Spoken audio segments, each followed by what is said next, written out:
screen starts glowing, and the film starts rolling. You wanna be knowing what you might be in for. So give the show a listen and find out what you're missing. Put yourself in position for the elegaic score.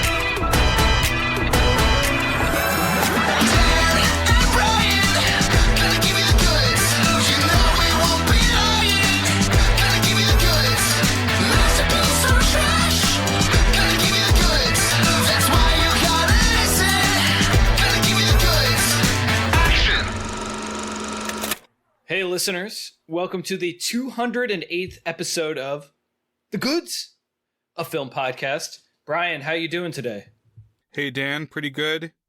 Heading towards production on my capstone film. We're going to be rolling the last couple days of May, so it's coming up fast. That's exciting. Yeah, it's coming up. We were going to record an episode, I think it was yesterday, and then you sent me a text. You said, hey, I'm in Virginia Beach picking up a tiki bar or something like that. It's like the things that you need to do if you're making a beach set student film project. So, right. So I've been driving around a lot. What's the coolest individual prop or thing that you've acquired? I actually do really like this hut. I think this is going to meet my needs and be like convincing. Okay. Good. But also I've been getting surfboards, a lot of surfboards, and then the best custom thing so far is probably the costumes. So are you have new ones since their prototype? Right, so upgraded. Yeah, plussed a little bit. And then you have a deep cache of cool prop stuff from your Gauntlet days. Are you able to leverage any of that? Some of it. Okay.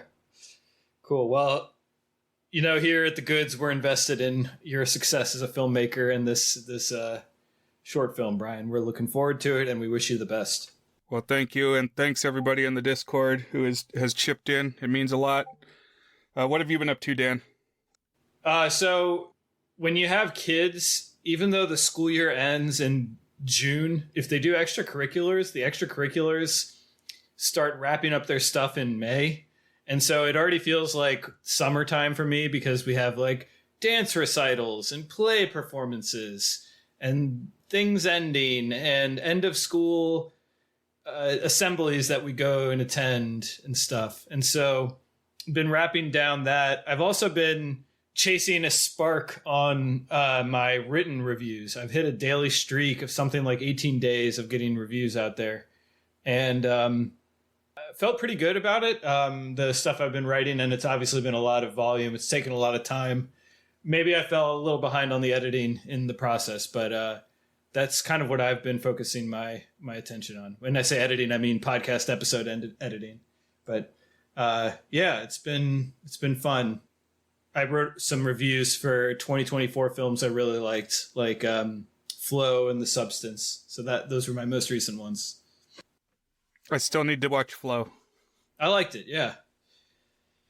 So today we are going to talk about the 2009 film entitled Mystery Team. So Brian, had you seen this movie before this past week? No, this was new to me. Of course, I knew the protagonist actor, Donald Glover, primarily from Community, although I had stumbled across some YouTube videos over the years from this comedy team. So tell us a little bit, Dan, about Derrick Comedy and the provenance of this project. Sure. So when I was in high school, around 2005, 2006, I talked in our April Fool's episode about these dumb little skits that me and my friends made. And they were heavily inspired by various internet comedians. And I don't know for sure if the timing lines up such that we would have seen the Derrick Comedy series of YouTube skits, but certainly things of this ilk. And I think you can see little sparks of the type of sense of humor that we would go for in the things that we made in these Derrick Comedy videos. Obviously, we're nowhere near as funny as the people. But what Derrick Comedy was a group of improv comedians who attended New York University. I think they were all students. It's possible some of the people weren't students at the time. And they made a bunch of little skits that they had. They weren't improv skits. They were written skits. But, you know, this was kind of the early YouTube days, the mid to mid-late 2000s, when if you were funny and you had a cheap camera you bought at Best Buy, you could just film you and your friends making something and upload it to the internet. And, you know, something like 10 million weirdos like me and my friend Tyler would watch your skits over and over again if it caught the right wavelength.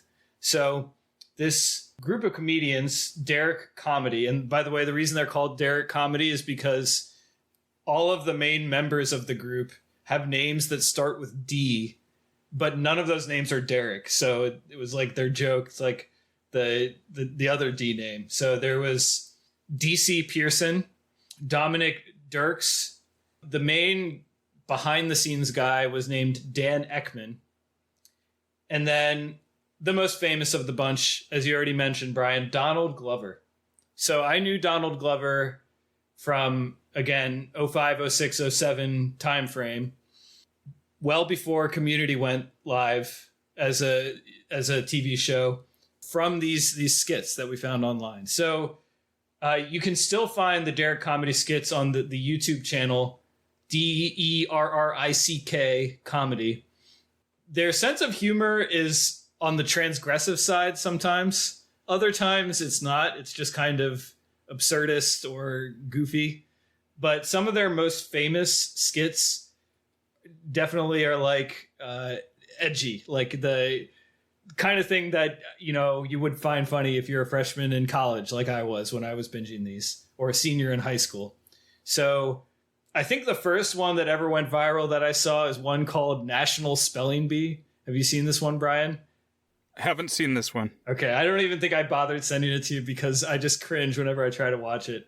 So the premise is it's the National Spelling Bee, and the reader is Donald Glover. So you know how there's like a reader who says the word in a very serious, clear, dry, monotone voice.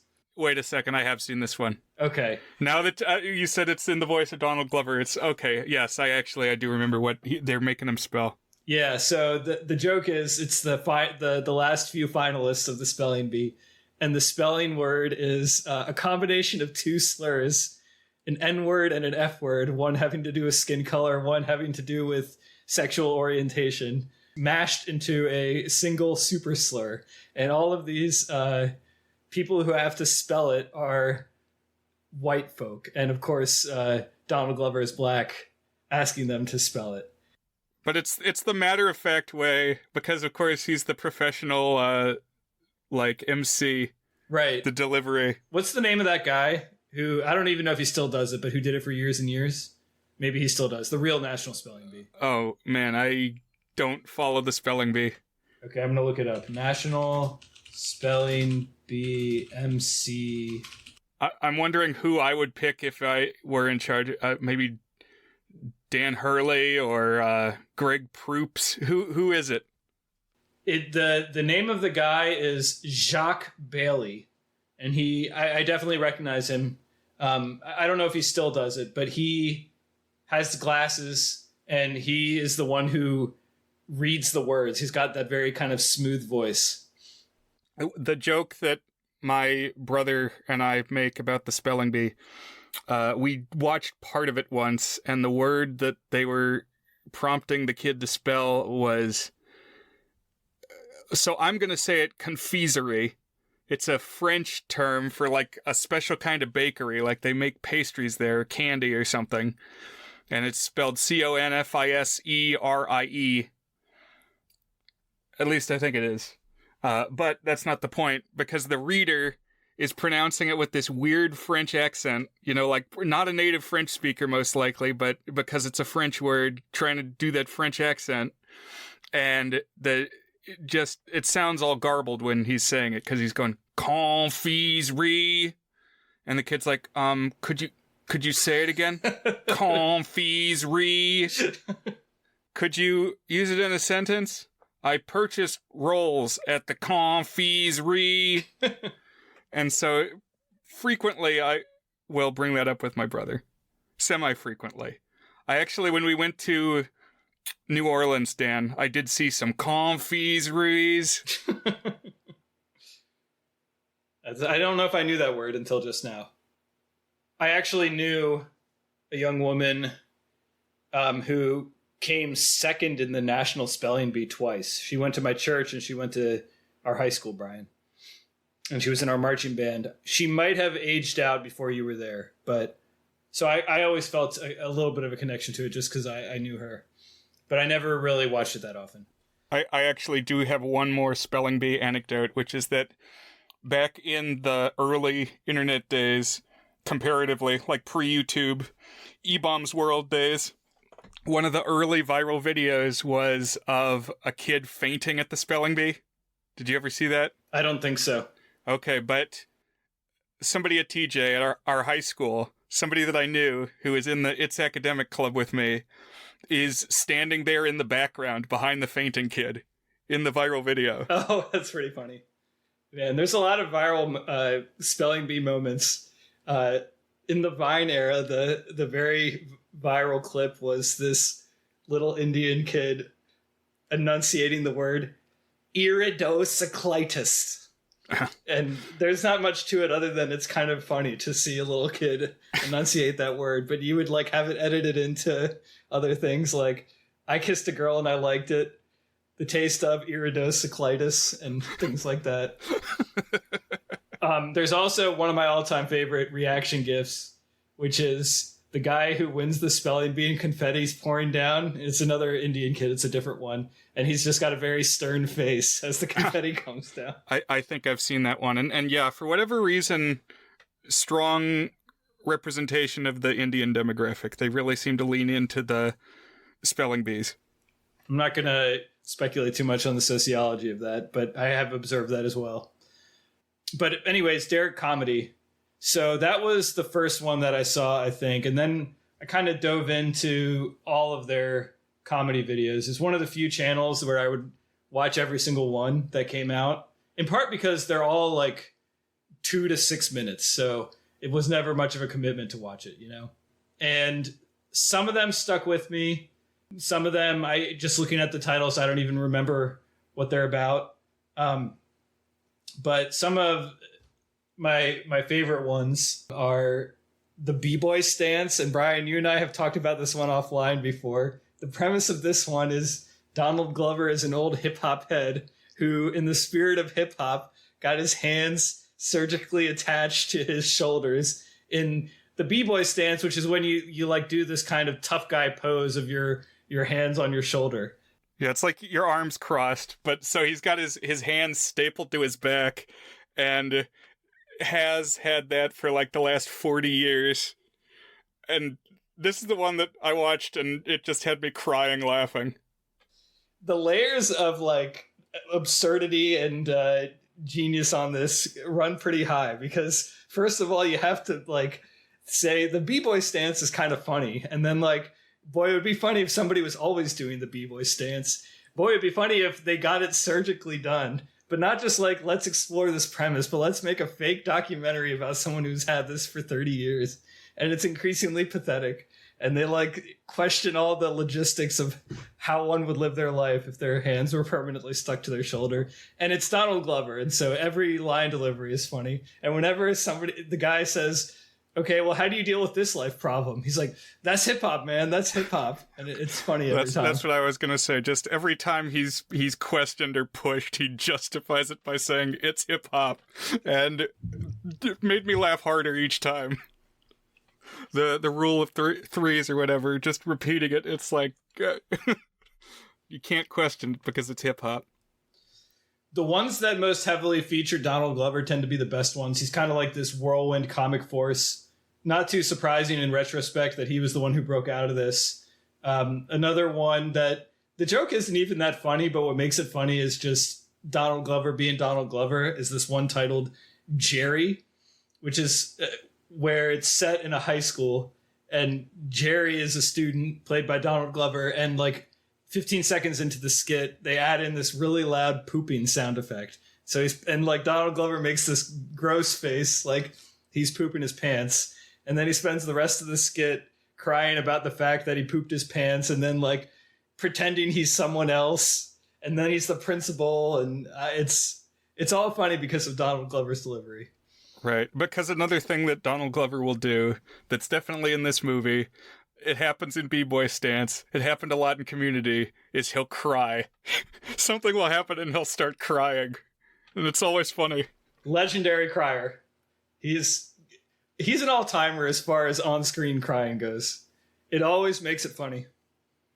Maybe one of my most replayed Community clips is from the first season.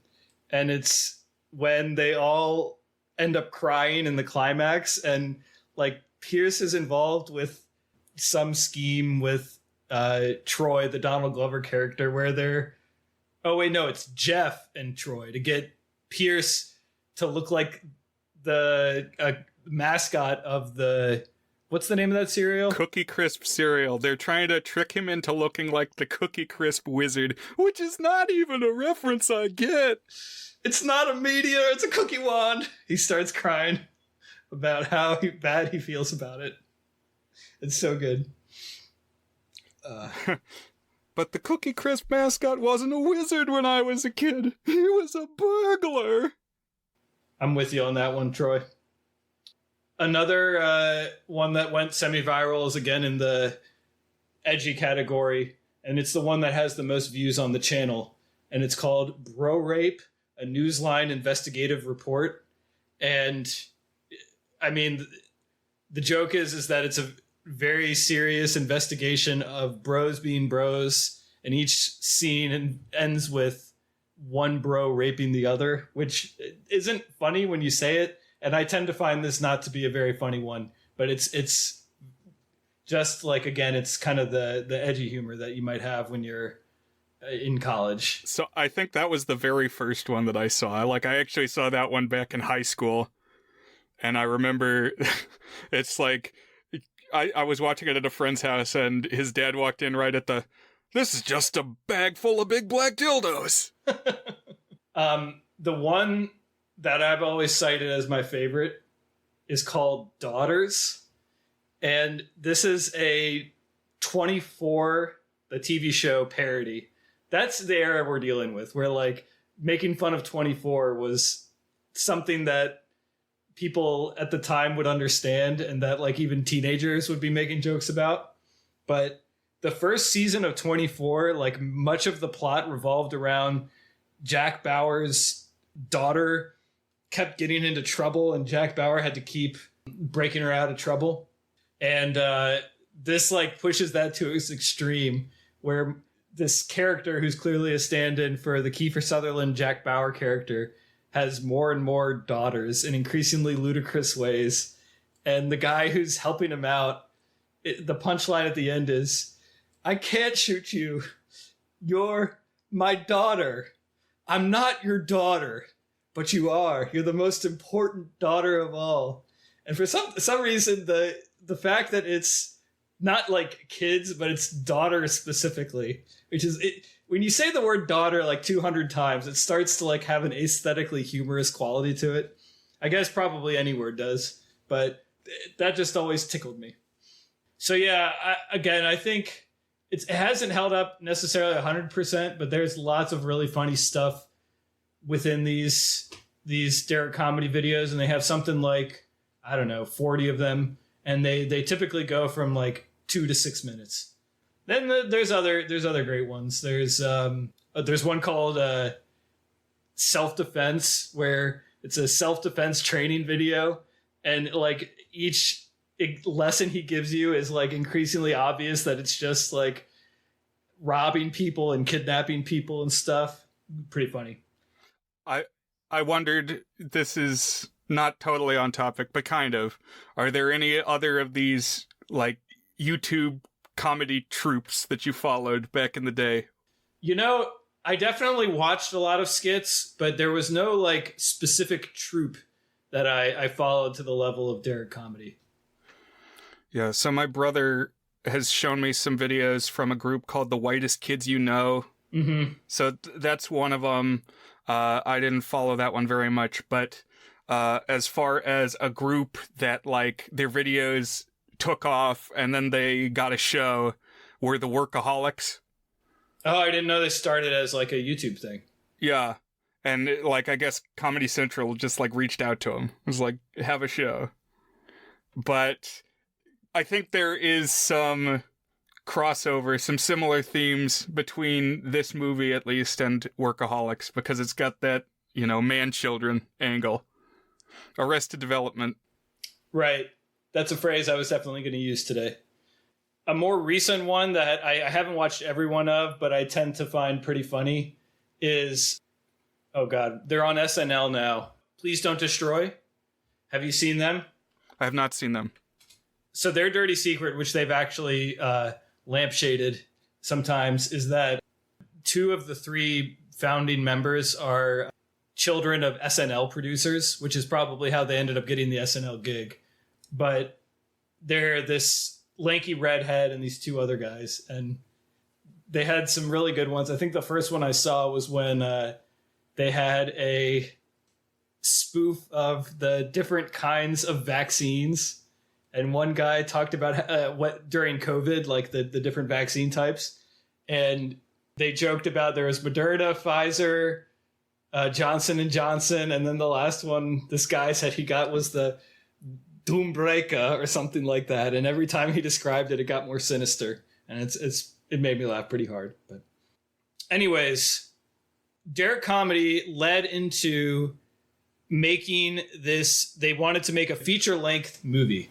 And so they kind of leaned on their resources as part of their connection to the Upright Citizens Brigade community in New York City, which is a famous theater and like series of classes and community related to improv comedy. And like right around this time, there was like a big contingent of people who would go on to success, including Donald Glover. He was one of the people who went through it.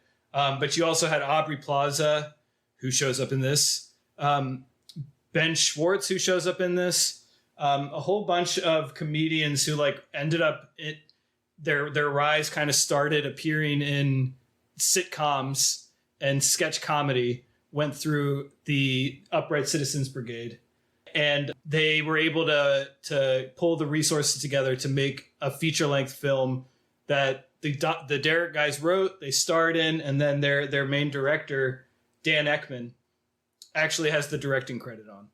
So, yeah, I was really looking forward to this when it came out. It's like kind of obscure. It wasn't like obscure amongst me and my friends. It didn't feel like a little deal. It felt like a big anticipated thing because we really liked these sketches. And then eventually when Community came out, that was actually, I watched Community from the pilot on specifically because of Donald Glover and his connections to Derrick Comedy. So he was kind of the through line on that. And obviously now he's had quite the career at this point. So yeah, I saw this film. I can't remember if I saw it in theaters or because it was like a pretty limited release. If I didn't really see it in theaters, I waited until it came out. But I definitely saw it like pretty much as soon as I could. And we can kind of talk about how we felt as we get to the end. I felt mixed about it in that I thought parts of it worked really well and other parts of it were less to my liking. And I would say in some sense that still holds, although I see other values in it that I don't think I saw when I was younger. I would say I like it a little bit more now than when I first saw it, but we can see kind of where that lands when we get to the end here. But did you know anything about this movie, Brian, before you watched it? I did not know anything about this. I'd never heard of it before. It is crazy that there's so many big names in it. Mm-hmm. But it had me thinking about, so these folks were NYU film school kids, and yeah, had those connections with those Upright Citizen Brigade people, future SNL people. And like NYU, that's one of the really big prestigious film schools. It's like there and USC. And so it's kind of like a double whammy because like once a program becomes known for that, then like all the best people want to go there, and they then get the prerogative to choose only the best people to fill up their roster. And then like the people who are there know that they're the best and like have access to the best. And so it just kind of is like a cycle that fulfills itself. You know, it kind of feeds, it's like a feedback loop.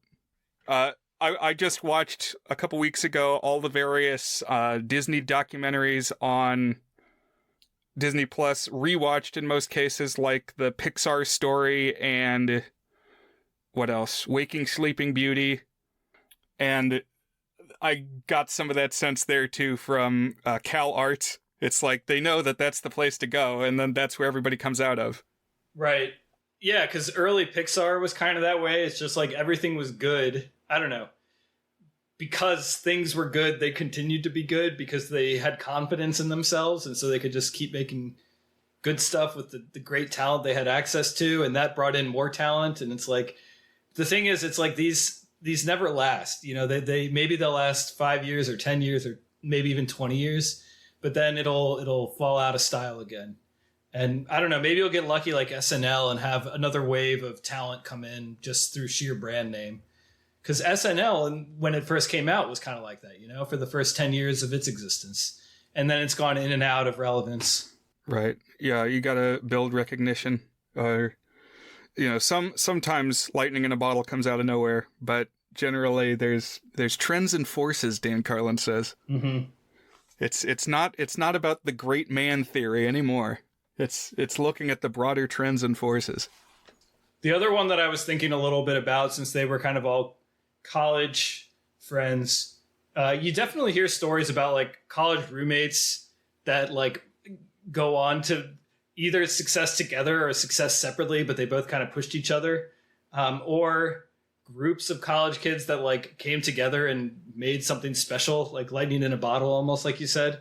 I was thinking of the fact that the really popular fantasy author Brandon Sanderson was college roommates with Ken Jennings, the Jeopardy guy. So it's like the Jeopardy host, all-time Jeopardy champion. I don't know if he actually has the money type belt or whatever. Also with the most popular fantasy author in the world. We're college roommates. It's kind of funny. That is pretty wild. And then I was thinking of Star Kid as well. Oh, yeah. Yeah, that's a wild talent pool. Right. University of Michigan, making their parody musicals. Some of them have gone on to bigger success since. Mostly Darren Criss. Yeah. We can talk about the movie now. Mystery Team. So the premise of this film is there are 3 high school seniors played by Donald Glover, DC Pearson, and Dominic Dirks, who again are the 3 main comedians in the Derrick Comedy videos. All of whom, obviously Donald Glover starred in Community, but DC and Dominic also appeared in a couple episodes each. But here they're the 3 leads, and they make up the Mystery Team, which was a sort of Encyclopedia Brown or Nate the Great trio of childhood detectives that solved low-stakes childhood mysteries like who stole the cookies, or I don't know, who vandalized something at school and things like that. And apparently they were like a bit of a hit in the town, and that kind of went to their head, and they've been in a state of arrested development chasing that high by doing the same thing over and over and not really like maturing into their young adulthood as a result. Right. So they just, have done the same thing all along, never stopped, never seen a reason to stop. And they dress like the kids from Earthbound, the Nintendo game. Like one of them's got the striped shirt and one of them looks like the nerd. Because each of the 3 have a specialty within the Mystery Team. So Jason, the Donald Glover character, is the master of disguise, which is great because he just gets to wear silly outfits and use silly voices throughout the whole movie. And then you have Duncan, who's DC Pearson, as the boy genius, which basically just meant he memorized some trivia facts from a book he got when he was a kid. That makes him the boy genius. And then Dominic Dirks is the strongest kid in town, but he's like very lanky and skinny. So it's very funny, the idea of him being the strongest in town as an 18-year-old. And he's not on like any of the sports teams or anything. And he's also the dumb one. So he gets to be a step behind everyone else the whole time. I also thought a little bit of a pup named Scooby-Doo, Brian, as I often do. Kids solving mysteries. Yeah, I had read a couple Encyclopedia Brown books back in the day. Yeah, they're fun. I haven't given Encyclopedia Brown to my kids, but we do have Nate the Great, which is like a childhood riff on hard-boiled detective. It's like written in this first-person voice, and it's very funny. And the mysteries are enough there that it's like there's some heft to it, but it's mostly just charming little episodes.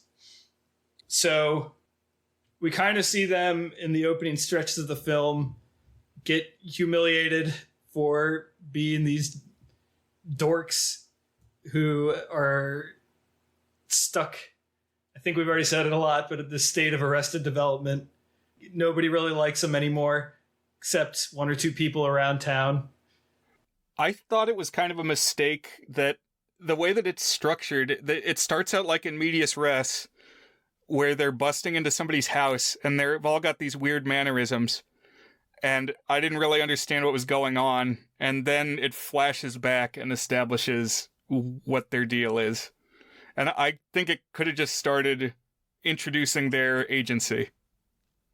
I don't know if you had thoughts about that. So I was trying to remember, is the opening episode actually a part of the overarching mystery that they revisit?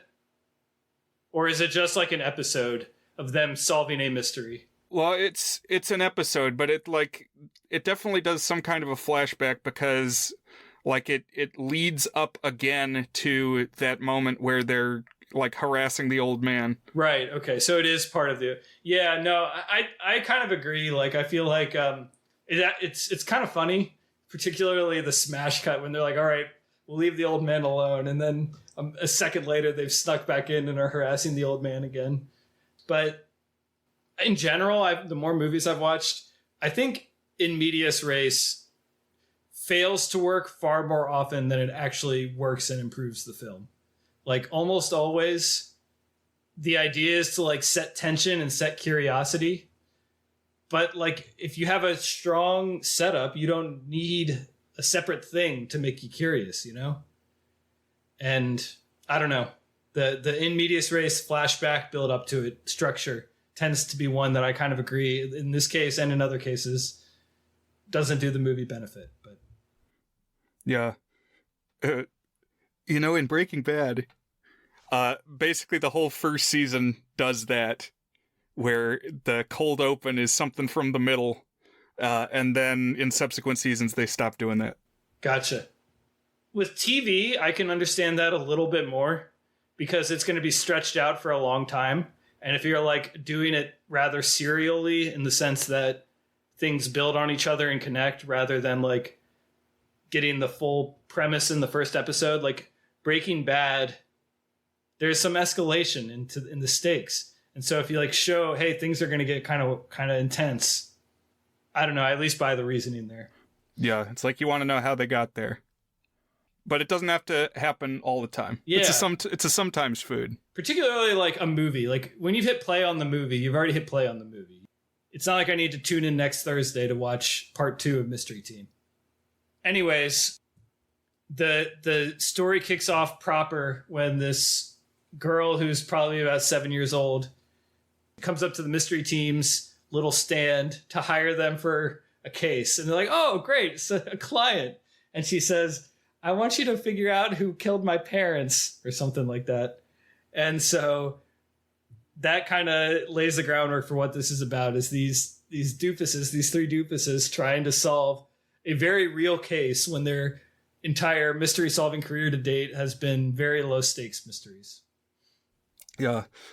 I quite liked how they established like we meet these characters first, these three mystery teamers, and kind of get their perspective on things. And then the camera kind of pulls back a bit and we see the people around them who are normal. And it's like this state of affairs where they're like famous mystery solvers really only exists in their head, and actually normal reality does apply, and everybody kind of gives them strange looks. And so this girl, her parents, again, were killed, and she has an older sister played by Aubrey Plaza, who had, I don't think, yet started appearing on Parks and Rec, although it was right around this. She was from that improv troupe from New York, and of course has gone on to be a successful actor, but also she's like very involved with producing her own movies and like behind the scenes too. She does show up in stuff, but she also has produced a handful of her own movies. But she's always got like a kind of an interesting energy here. Although she's playing not the strange person, but the straight person. I would say straight man, straight woman here. And is going to be a romantic interest for the Donald Glover character. So they have some heartache about whether they should actually pursue this mystery, or like, hey, maybe this is not something that three kids who call themselves the mystery team should be responsible for. Maybe like we should hand this over to police and stuff. One kind of undercurrent is that the DC Pearson boy genius character seems to kind of have most come to grips that like they've been living this pathetic delusional life. Whereas Donald Glover's character is still all in, and Dominic Dirk's character is too dopey to really have much of an opinion on the matter. And so like there's these little bits of tension within the group, even from the start, that kind of build as it goes about like the mystery team and how committed everyone is to the mission, you know? Right. Yeah, that blew my mind a little bit. It almost... I have to watch it again to see whether it's planted, but like there's a big twist, at the 2/3 mark where the glasses guy, the smartest kid in town, basically reveals that he has progressed. He's not as stuck in the bubble as the others. Right. I've started saying fuck. Yeah, that's another part of it, is that they, in addition to having these childlike personalities, they have a very skewed sense of like what is good behavior, which of course is juxtaposed to this rather raunchy film, but they don't like to say swear words. Anyways, they really don't have, if somebody came up to you and said, hey, my parents got murdered, can you figure out who it is? They don't really know where to get started, but they kind of stumble into some good clues. So there's this guy who works at a grocery store played by Bobby Moynihan. Do you know who this guy is? Yeah, from Saturday Night Live. Right. Also, Bobby Moynihan, and then Ben Schwartz shows up too. And so Ben Schwartz also from Parks and Rec, but Bobby Moynihan and Ben Schwartz voiced two of the nephews in the DuckTales reboot. Oh, wow. And the third one being Danny Putty, who doesn't show up in this movie, but he was missed. When we got so much Donald Glover, I wanted some Danny Putty too. Yeah, he would have fit in well there. He would have completed the Triforce of Duck nephews. And basically, they uncover that at the scene of the crime, from this hobo character, which is a chance for... It's just a homeless man. Like, hobo, I think, is an outdated term these days. This homeless man saw someone flee the crime and picked up, like, a card from a bowling alley. But this is an excuse for Donald Glover to wear a ridiculous, like, old-timey hobo outfit and use a silly voice and talk about hobo dollars and stuff. And there's just lots of... they're sketch comedians. So, like, each scene is its own little skit in some ways, And they deduce from a name at the bowling alley on one of the machines who they should be following, and then they trace him to the strip club. So now we have these three like clueless teenagers headed to a strip club, an adult entertainment venue, where it's actually called a gentleman's club in the film, which is funny because they're like, oh, we have to dress up as gentlemen. And this might have been my favorite little costume gag in the whole movie, when they have these ridiculously huge top hats and they put on suits and they have monocles and pipes and stuff. So that's what you think you need to go into a gentleman's club. I thought it was quite funny that, so like they are 18, so they are adults, so they actually don't need to do this. And the bouncer just is like, okay, like this isn't really a deception. It doesn't need to be one. And the forms of ID that they offer when they go in are like a library card, a student ID, and a drawing of a hammerhead shark or something like that. So the scenes set at the Gentleman's Club definitely pushing the R rating. We got some naked women on screen, a decent amount of them, and a lot of lewd jokes. So basically, what they're hunting for is this someone wearing a ring, because the ring was stolen from the scene of the crime. And they find the guy with the ring. And this is actually where Ben Schwartz comes in. He's not the guy who has the ring, but he's like the buddy of the guy. And at first I didn't recognize him. I had to look up who it was because he just looks a little different, and he's like in this shadowy light, and he's not doing his normal over-the-top self.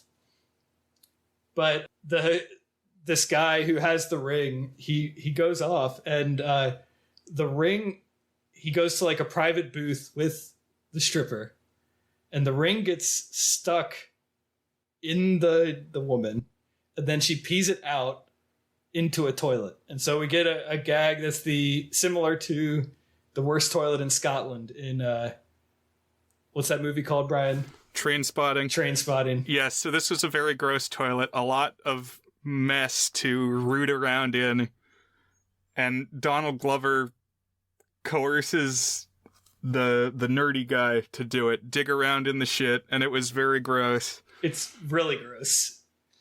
Yeah, in general, I feel like the gross out gags are the things that work the least for me in this movie, and that was the case from the start. I don't like all the poop gnarliness, and then there's like vomit later and dog pee and stuff.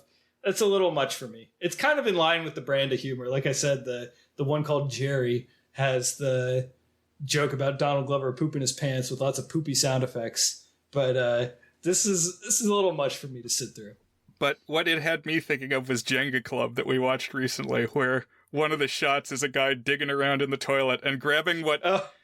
My theory is it's a brown banana, but it definitely looks like he's grabbing, just squishing shit with his hand. Oh, I thought it was like a Snickers bar or something like that. Well, it could be that too. Jenga Club, I'll remind listeners, is... Actually, I can't even explain it here. Go listen to our video where we talked about Jenga Club. Yeah, or excuse me, our episode where we talked about Jenga Club. Eventually, Dan is going to stop trying to keep the episode self-contained. I've never tried. It's a corpus. You got to go back to the saga begins. But they do manage to recover the ring, which again is like proof that they are headed down the path of actually solving this mystery. And I will say the movie actually commits to like making it a mystery with clues and like escalating stakes. Maybe more than it had to. I kind of get why they did it. They're like, oh, we want it to be a real movie, not just a series of sketches.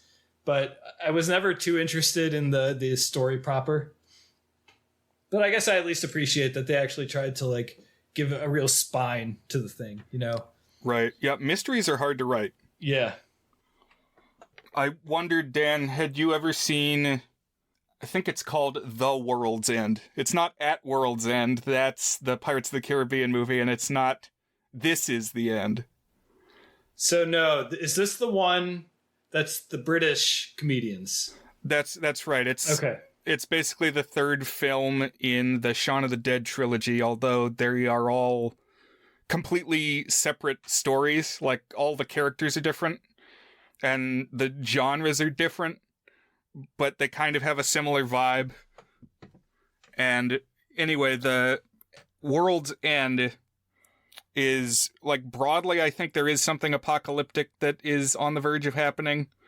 But the main character, played by Simon Pegg, is this guy who has just done the same thing every day since high school, basically. Stuck in time, and then, like, his friends come back to their hometown for some reason, and they're going to have this reunion, and then all the strange stuff starts happening, and they have to kind of brave the apocalypse together, and he is coming to terms with that he's been so stuck in time and never matured, never changed. But it's like they all climb into his car, and he starts playing this tape, like, you know, cassette tape, and it's 2012 or whenever that came out. And they're like, wow, dude, this is a throwback. When'd you find this? Or where'd you find this tape? And he says, what are you talking about? I've had it in the player. Like, it's been in his car player every day since high school.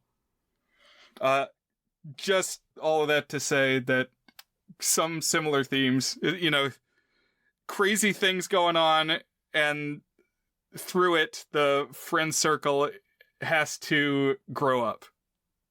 Right. Does that one have a mystery to it? It does not really have a mystery. I guess I'm maybe also thinking of Hot Fuzz, which does have a mystery. Yeah. Gotcha. I haven't seen that one, and I need to rewatch Hot Fuzz as well. So the mystery proper revolves around this lumber plant.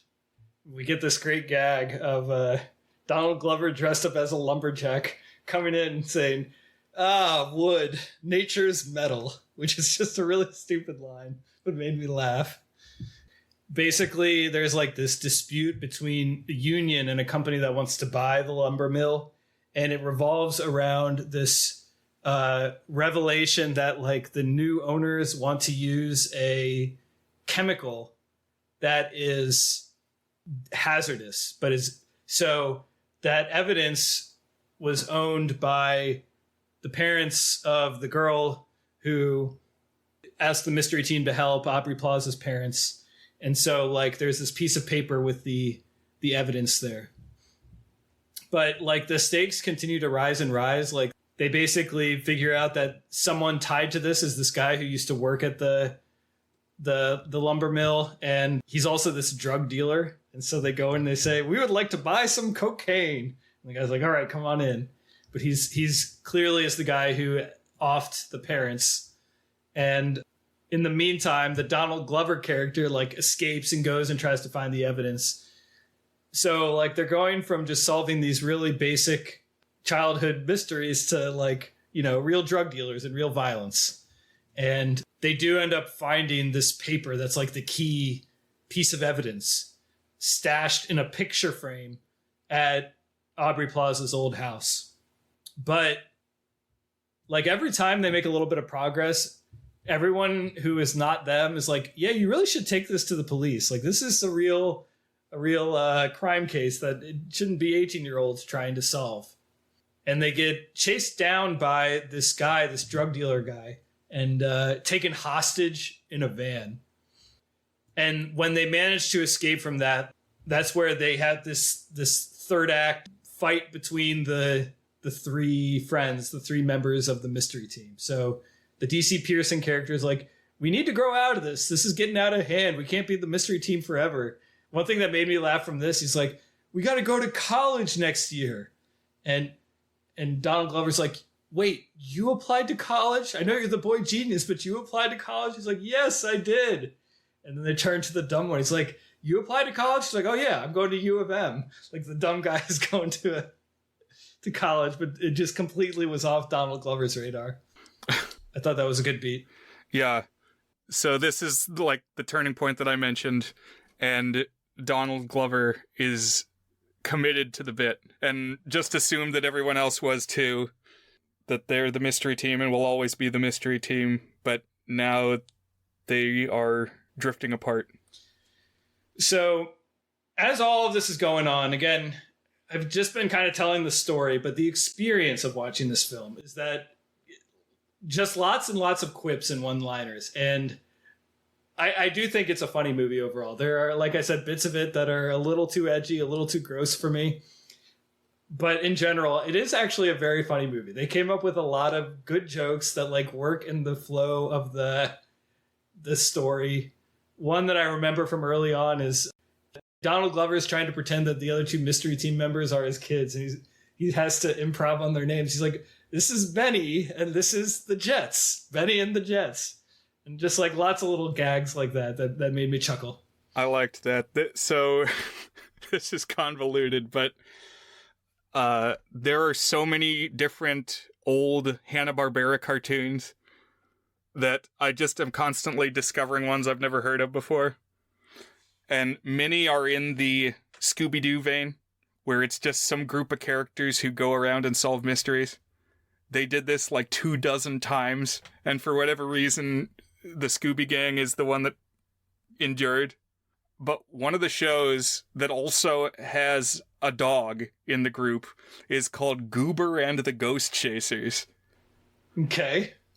I would bet money this is the first time you've heard of Goober and the Ghost Chasers. I don't think I've heard of Goober and the Ghost Chasers.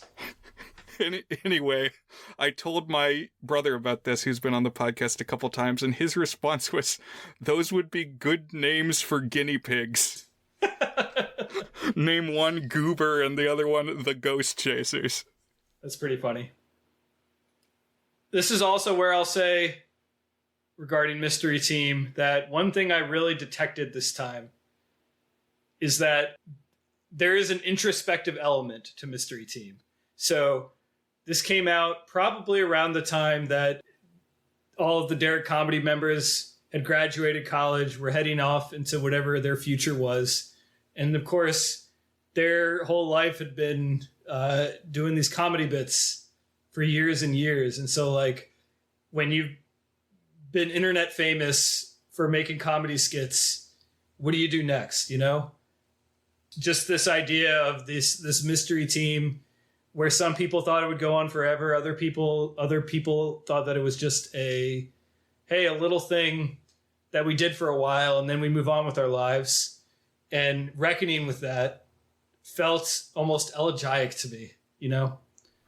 Yeah. So in the movie, the characters are supposed to be 18, but the actors are like 26.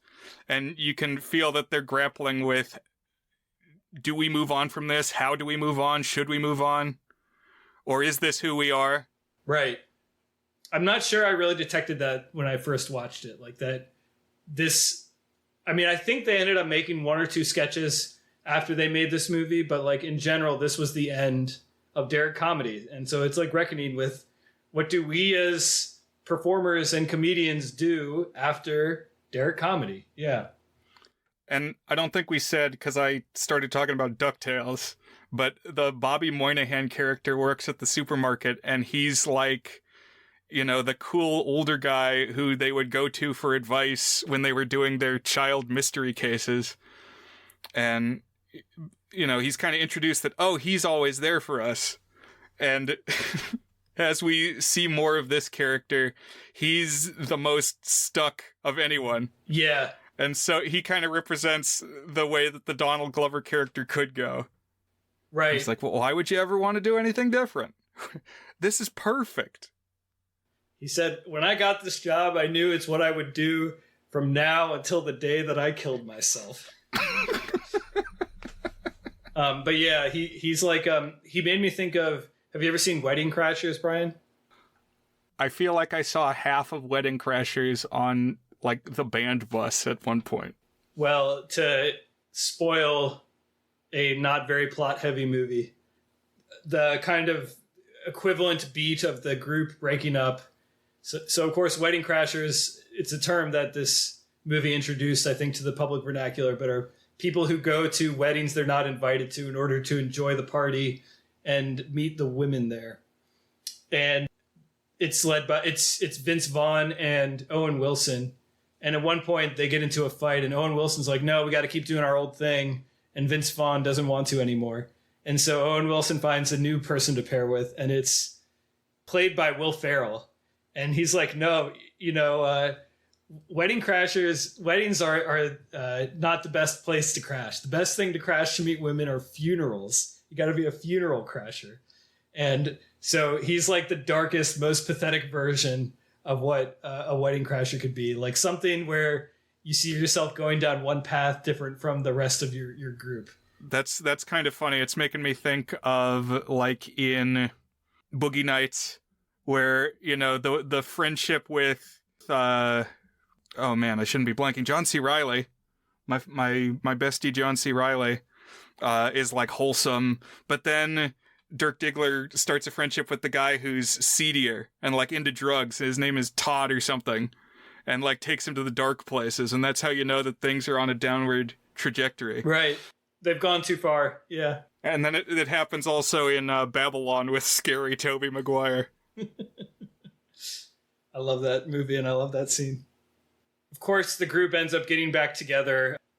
Donald Glover, as he's kind of investigating this, he discovers or intuits at some point that the person who's organizing the murders isn't that one drug dealer guy, but is in fact another person from around town who happens to be the one that Aubrey Plaza and her little sister are staying with. So their lives are now in danger. And Donald Glover has to infiltrate this office party. And I actually really like this office party scene because he just kind of like barges in and they accept that he works there because it's like a costume party. And Matt Walsh, who I know from a couple things, he's in Veep. He's very good in Veep. He's this balding redhead. He was actually the director of the Upright Citizens Brigade for many years, which I think is how he had the connection to get this role. But he's kind of very funny, and he appears there as like almost the wiser, older voice getting Donald Glover back on the right track, you know? And Donald Glover, this boy man, is getting really drunk. He keeps foisting drinks on Donald Glover. And watching this just wash over him as the scene goes along was making me laugh. And yeah, this guy, I guess Matt Walsh, also it kind of came out of nowhere. He's pretty much just in this one scene, but he made me laugh too. Particularly this other older guy shows up, and Matt Walsh is talking to him, and this guy number 3 gives some answer that Matt Walsh doesn't like, and Matt Walsh says, "I hope your cancer comes back." A lot of good little one-liners like that. Yeah. Yeah, the delivery of that is like, oh my god, made me chuckle. Sensible chuckle. Yeah. Another thing that the Matt Walsh character encourages Donald Glover to do is to pursue his feelings for the Aubrey Plaza character. And so this does culminate in a Donald Glover Aubrey Plaza kiss, which nowadays is like weird. It's like not bad, but it's like that's just a strange combination of actors to be having an on-screen kiss. But although right after they kiss, she's like, he just blew air in my mouth. But in the end, they out this guy, and everybody lives happily ever after, except for the various people who have died throughout the story. And this culminates with Donald Glover taking part-time classes in I forget what they say, investigation, criminal studies. Yeah, he's gonna get his private eye license while also working at Matt Walsh's office. And there's like a joke about how somehow they let me in because at one point Matt Walsh was like, "Hey, you're a good guy. If you ever need a job, just come to me." So yeah, it was like they sell medical components or something, right. And one of the friends was like, "Oh, you don't need a college degree for that?" And he's like, "You'd think you would." And the other two go off to college, but then we get the stinger where they have one last mystery to solve, some new one. I forget exactly what it is. It's like a crazy guy runs out of the woods. He's like, "I just had a run-in with so-and-so. You gotta help me." And they do their fists up in the air in like a still frame, but stuff is still happening, which is a gag I always like. Every time it gets used in every different piece of media, people just holding still. I think the most famous version of that is the Police Squad old TV show with Leslie Nielsen that got turned into the Naked Gun movies, They would end episodes with that, with freeze frames, but like people just holding still, like in the office, coffee spilling out of their mug as they're holding still. I've never actually watched that series through, but I heard it holds up. It's only like 10 episodes or 6 episodes or something. But that's Mystery Team, Brian.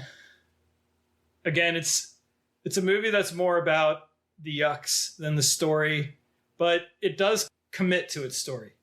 It follows through on the mystery, and I would say it's modestly satisfying as a mystery. Like, it builds and builds, and when you realize who the bad guy is, you're like, oh, that is a guy that we've seen and who's been friendly, you know? And there's a couple of moments of little bits of tension.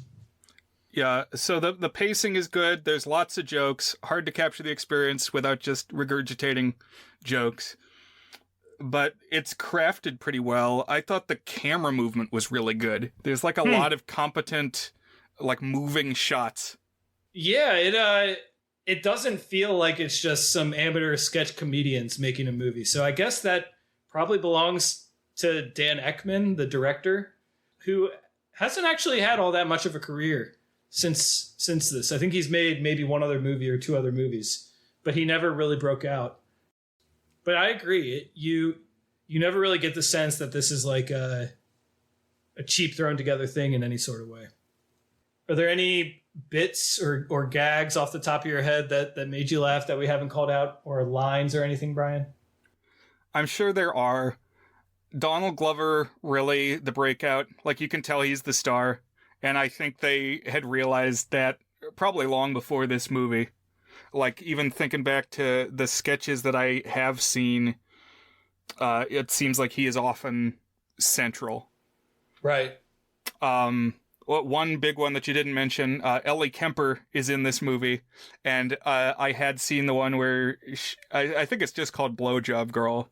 But she's describing, like, relishing a description of her technique, but it's intentionally horrifying.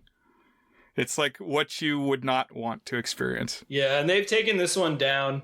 Apparently, like she said, I kind of wish I didn't do that one. It's kind of crass, and she didn't find it very funny. I mean, you can still find it if you Google it, but it's not on their YouTube channel anymore. Gotcha. But I remember when she joined The Office. So she's Erin from The Office, and then she was later in Unbreakable Kimmy Schmidt, and has been in other stuff too. I was like, oh, that's that girl from that video. But she is here in the movie. And I thought she was funny because she's got the same delusion that they do, basically. That she's their age, but still stuck in the child mystery mindset. Right. But for her, like, it increasingly builds that she has, like, a serious developmental disorder. Like, she's out talking to a trash can like it's a person and stuff. Whereas they're just a little bit deluded, you know? Right. What about you? Any gags that are just now coming to mind? I mean, I would say in general, anything that involves Donald Glover dressing up and using a voice works really, really well. The one where he puts on, like, a stereotypical, like, Mexican sombrero and what do you call it? Like, when it's like a blanket that you wear? A poncho? Yeah, like a serape or a poncho. Yeah. And he's got like a fake mustache he's wearing. He says, I'm the Mexican plumber. And this is another case where the guy's like, okay, come on in. And then it turns out that it's a costume party. Yeah, it's like because you're like, wait, why did he just let him in? Yeah. Yeah, anytime that, like, he does this elaborate ruse and then it's just boosted by the fact that he doesn't need to be doing all that. Oh, yeah, the hobo one is kind of like that. The homeless man.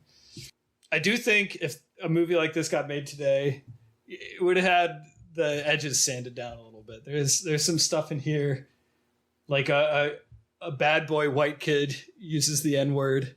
And there's a little bit of stuff that's maybe over the line in edginess and what you'd see in a 2025 version of this film. But I kind of like that it captures the sort of anarchic spirit of what edgy internet comedy was like in the late aughts, even if all of it hasn't aged perfectly.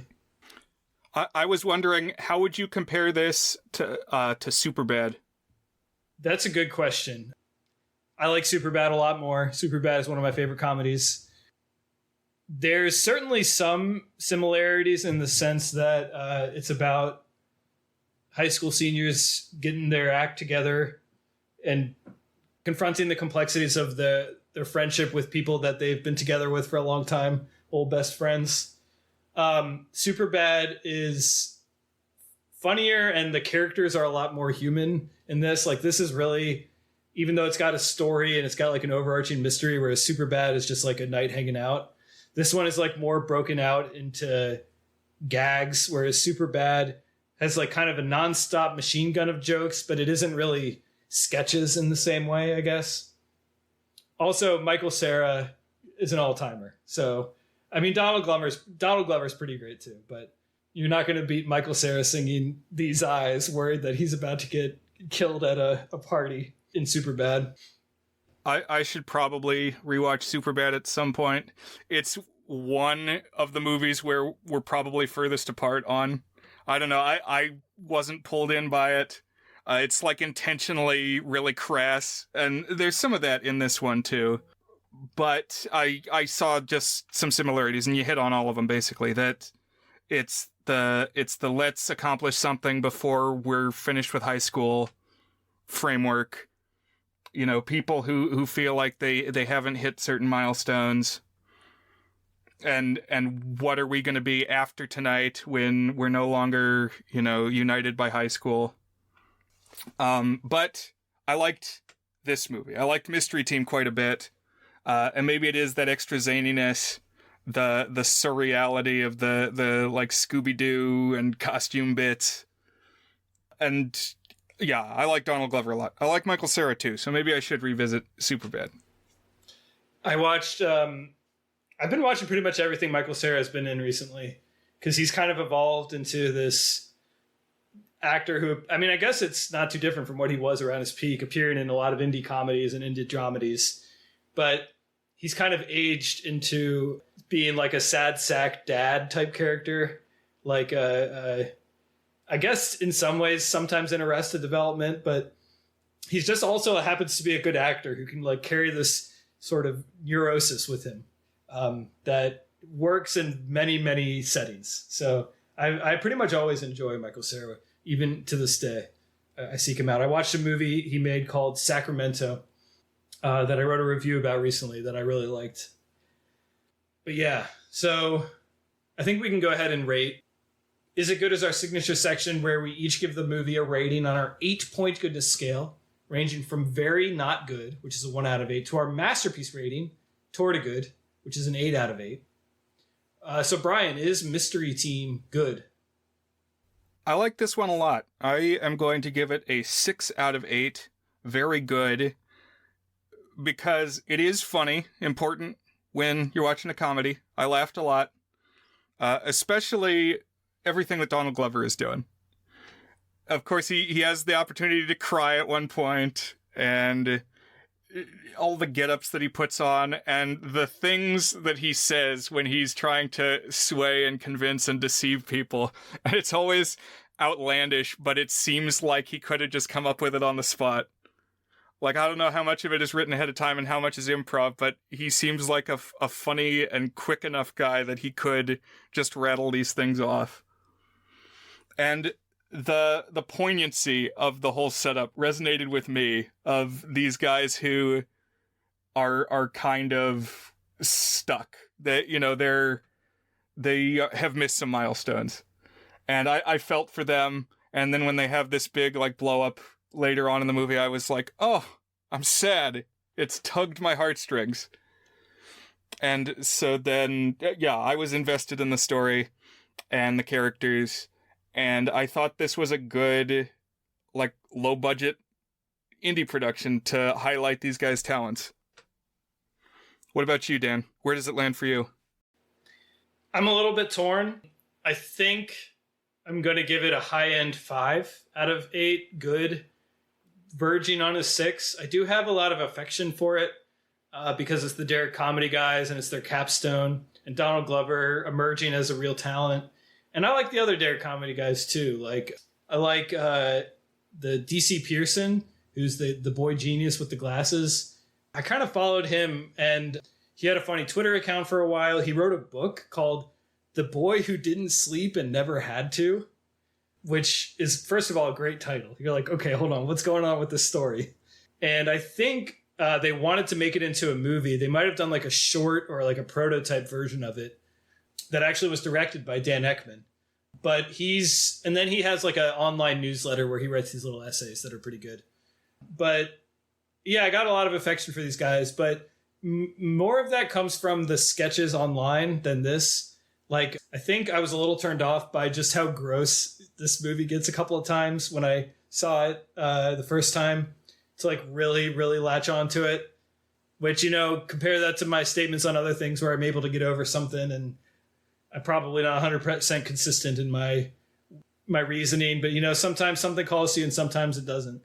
I do see in it a little bit more of that self-reflection that's like an undercurrent of it all. And I really appreciate it. And I think it has a lot of funny lines and funny moments and deserves to be a movie that people continue to seek out and watch, because I think a lot of it really holds up. So I still think a high-end 5 is about right, tilting towards a 6.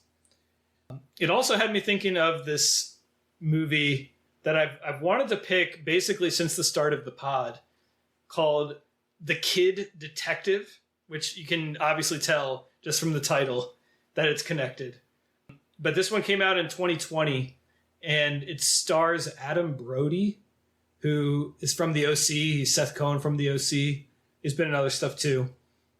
But I think it has a premise kind of similar to this one, and also has like a familiar face in the lead. So maybe I'll pick that one sometime.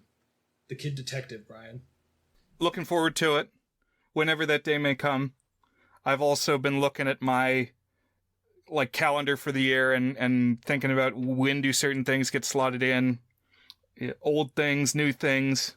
Just mulling over what do we talk in the future ahead. And for next week, what I think I would like us to watch is a documentary called American Movie. Oh man, I've been wanting to watch this so bad. It was one that I thought about back when we did movies about making movies. And I've got it on the brain now that I'm about to roll on my capstone. Cool. So I've seen this once before, but it's been a while, and I thought it would be good to talk about. Awesome. Well, I'm looking forward to watching and discussing American Movie with you, Brian. It should be fun. I concur, Dan. And thank you for watching Mystery Team with me, letting me reflect on Derrick Comedy, Donald Glover, his rise, and this whole kind of era of internet comedy, which is preserved not only online, but in this feature-length film. So, listeners, we hope you'll come find us on thegoodsfilmpodcast.com. Join our Discord. We've been having some good conversation there. A couple people joined us, so we'd love to see you there. And have a good one, Brian. Have a good one, everyone. And that's hip-hop.